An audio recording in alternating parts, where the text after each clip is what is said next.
Hey students, what's up? It's me, Seth. Parents, teachers, it's me, Seth. This one I made for students. You obviously will want to watch this, and I think you're going to love this one, parents and teachers. And students, I think you're going to like it too. I made it just for you. So, what's up? My name is Seth. I'm an executive function coach, which means that I help struggling students navigate this thing called education so that you can have an awesome life. And I was speaking in some conferencey thing the other day, and I got this question in the Q&A. That was a really good question. So let me tell you this little background here. So basically, here's the deal. I have always struggled with ADHD, executive function, these sorts of things. And I was not a good student, and I knew that I was smart, but I just was not good at doing the school thing. And I almost failed out of high school. I did fail out of college. I went to another college and almost failed out, but I dropped out before I failed out. So I felt like a failure, and I felt like I was lazy. And feeling like a lazy failure really held me back because those were just stories that I really used as excuses to not do things that I needed to do to have a good life. So this person asked me in the Q&A, they said, because I'm always teaching people like, how do you work with this stuff? You know, what do you need to do, or what works? And they asked me, Seth, what was the most important executive function skill I learned? They asked for one thing to help me become successful. And whereas today I have a good life, a happy life, like I love my life, and I get to be, free and have choices and opportunities and possibilities in my life. I'm not limited like I was when I was struggling with a lot of executive function stuff. And so basically I gave them this answer, and then I thought, you know what, this would make a great vlog for you all. So what I'm going to do is I'm going to tell you my top 10, and I have a bonus one for you. And I'm going to do them in reverse order, sort of. But my number one that I get to is going to be the one that I answered this person. That is my number one. So leading up to the number one, number 10, so you got to understand first that executive function skills are interrelated. They all work together. So if I talk about organization and planning, like those two things have to do with each other. So these are interrelated. Number two, you need to understand, students, that executive function skills are skills. You can practice them like guitar to get good at them, like riding a bike, like anything that you're good at, like video games, like using technology. Anything that you're good at is a skill that you've practiced. And the problem is we often haven't practiced these skills, but that's what these are. So number 10. The number 10 executive function skill that helped me to change from a failure to being able to go back to college, being able to get excellent grades, be successful, have a great college experience, and create a great life for myself. The number 10 one is what's called metacognition. So metacognition is you or me looking at myself honestly. So metacognition, introspection, self-reflection, self-awareness, mindfulness, consciousness, these things are all similar. But let's talk about it in terms of self-awareness. Am I aware? Building the skill of being aware of who I really am, what my strengths and weaknesses are. Because what I did is I lied to myself. I told myself, oh, I can get this assignment done in 5 minutes. Oh, I'll get it done tomorrow. Oh, I'll get it done later tonight. Oh, I'll procrastinate on it, but I'll get it done. And I would lie to myself, and I would think it would be easy, and I would think I would just get it done, and it would take me forever.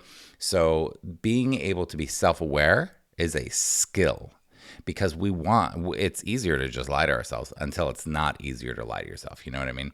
So that was a skill I had to build. That was one of the key skills that I built to turn my life around, was self-awareness, metacognition.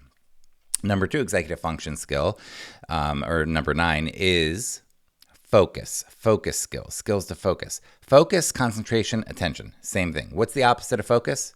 Distraction, distractibility, not focused, not paying attention, not concentrating. So I had to build skills to focus because I couldn't focus. Okay. I had to build skills. It didn't just come because I wanted it to. I had to work at it. It's a skill. So these focus skills helped me with study skills, because before then I didn't really study. I always put the least amount of effort into it possible. Reading skills. I skimmed things. I pretended like I was reading. I would read pages of things and be like, I don't even know what I just read. This is stupid. I'm not going to waste my time on this. And I gave up. I had to build the skills in college to learn how to read again. Seriously, I had to relearn how to read. Listening skills, listening to a teacher, paying attention, focusing. Like I'd be want to daydream so much, la la la, teachers talking, and I would have to like learn and practice the skill of focusing. And I'd have to practice the skill of getting rid of distractions along with the skill of focusing. Can I, turn off anything that's a distraction, close anything that's a distraction? Like that's a skill too, to override that. Number 8 was planning skills. I was able to turn my life around because I worked on my planning, my calendaring, agendas. I learned to have certain planning skills, like one of them was to overplan. So I would think, I'm going to plan a half hour to study for this test. Well, I learned that I really needed to plan 2 hours to study for a test to 1 hour because I would lie to myself or I would misestimate how long things would be. So I learned to overplan. That was a skill because I underestimate the amount of time and energy it takes to do my homework and studying. I learned to plan my study times, which I hadn't been doing. I learned to plan. I got everything in my planner. That was a skill. Because I learned that I can't rely on my brain and I shouldn't rely on my brain for planning and for remembering details and remembering what my homework is and when the test is. I used to try to keep it all in my head, and I thought that I was doing it, even though I was lying to myself, and I wasn't, as evidenced by my D's and F's and everything. The next one, number 7, is self-starting skills. I am a procrastinator. I do not feel motivated to start things. So I had to learn, how do you self-start? And what I thought I would do is I would wait until I was motivated. I do not do that anymore. I learned to not wait until I was motivated because that doesn't work. I'm never motivated to do something I'm not motivated to do. So I procrastinate a lot, and I had to learn how to self-start.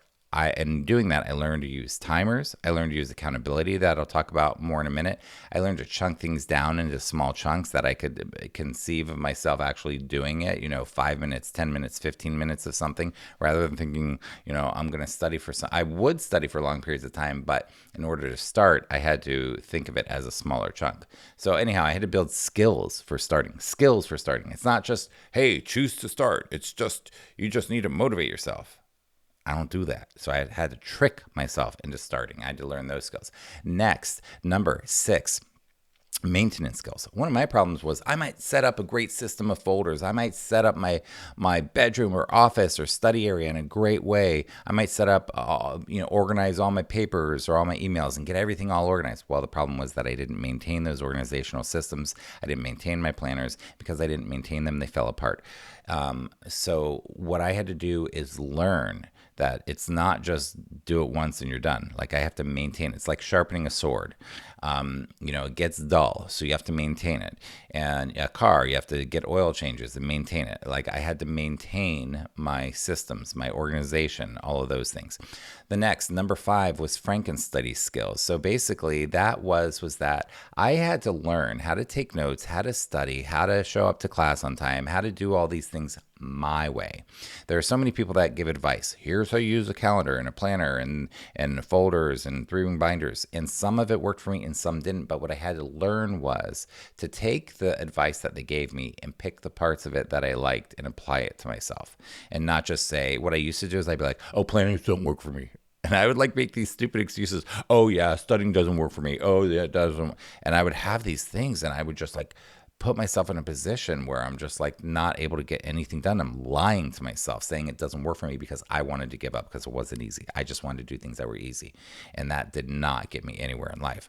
The next one is the sacred, you know what? With my own Frankenstudy skills too, I learned to tape record my notes, not the teacher's lectures, but my notes, me reading my notes and listen to them. Oh my gosh, I felt like I was cheating. It was so easy. I would hear my notes and then I could hear them in my head. It was one of the most helpful things I ever did.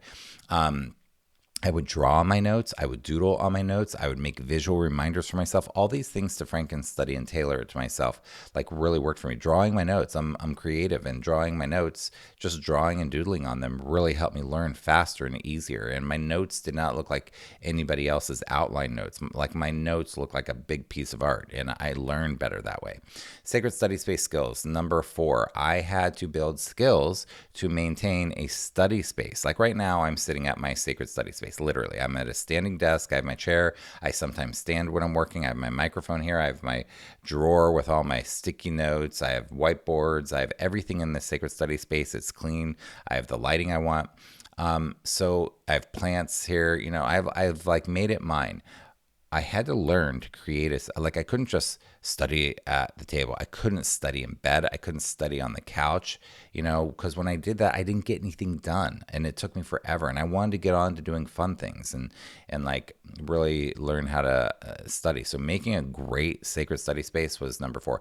Number 3 is the decision-making skill. Part of executive function, part of what the front part of our brain does, executive function, it does all those things that I mentioned, but this also helps us to make good decisions or not make good decisions. And with my executive function, I did not make a lot of good decisions. And I had to learn to do what I call take contrary action, meaning my first decision that I make in my mind usually is not a good one when it comes to school, because my first decision is, I'm going to put it off. I'm going to procrastinate. I'm going to make excuses. I'm going to get my parents off my back, my teachers off my back.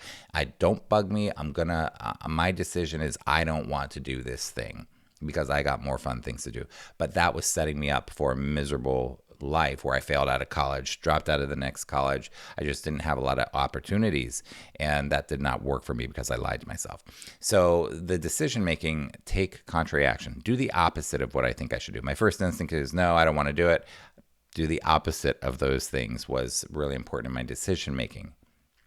Number two skill was the accountability skill. That means going to study groups, telling my parents, hey, will you bug me about this? Will you remind me about this? Telling friends, will you remind me about this? Telling people, oh yes, I will be there at the study group. I will study with you from this time to this time. So accountability, so that I wasn't motivated to do all my work on my own.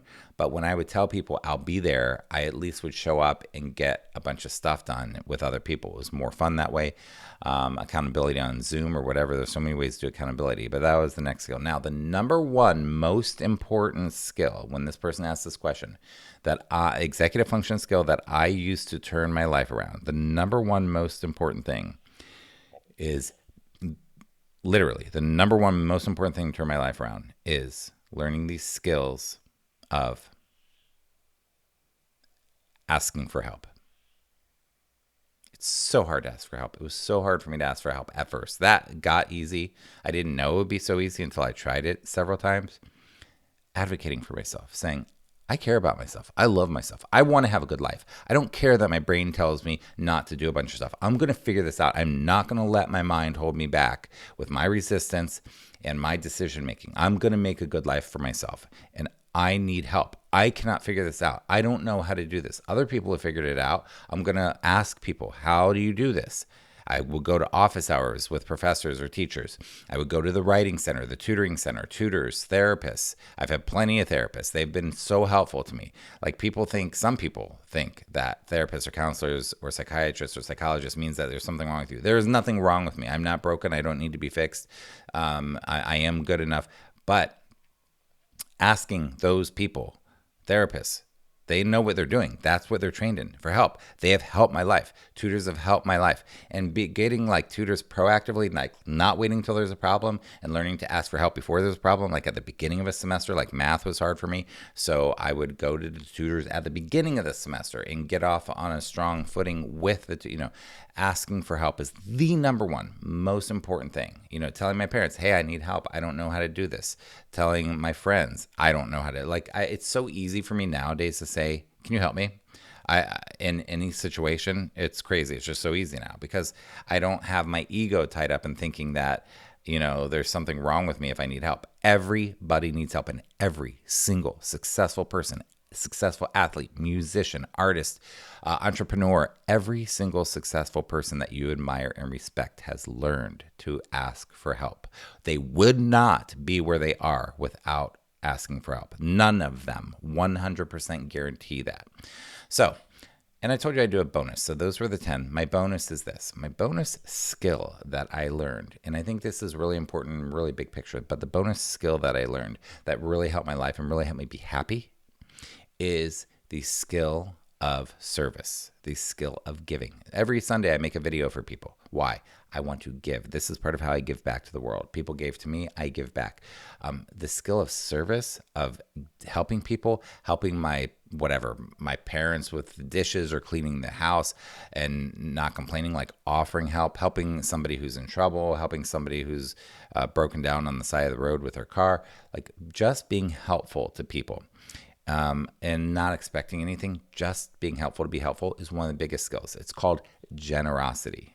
We live in a scarcity world, a world that says, oh, I'm not going to have enough. But the trick is that the more we give, the more we get. The more we are giving, the more we really get. It brings us happiness and joy. It brings us connection. So service, generosity, and kindness, building the kindness skills, like really trying to be of service, to be helpful, to be generous, to be kind to people has been one of the best things I've ever done in my life. So there you go. There are 10 executive function skills tips. And those are really real things that really helped me turn my life around when I was in a really scary, dark place where I felt really hopeless and I felt like I wasn't going to be able to make anything of myself. Those are the things that helped me. Again, my name is Seth Perler. Give it a thumbs up if you like it. Leave a comment. What skills have been most important for you, or what skills do you really want to develop to create more change in your life? What stood out to you? And leave a comment below. And on my website, sethperler.com, go ahead and subscribe. And I send something out every Sunday. And the world needs you. You have amazing talent, skills, gifts, and we need you to develop who you are. So I hope this was helpful to you. Have a fantastic day. Go connect with people. Go laugh with people. Go be good to yourself. Take care.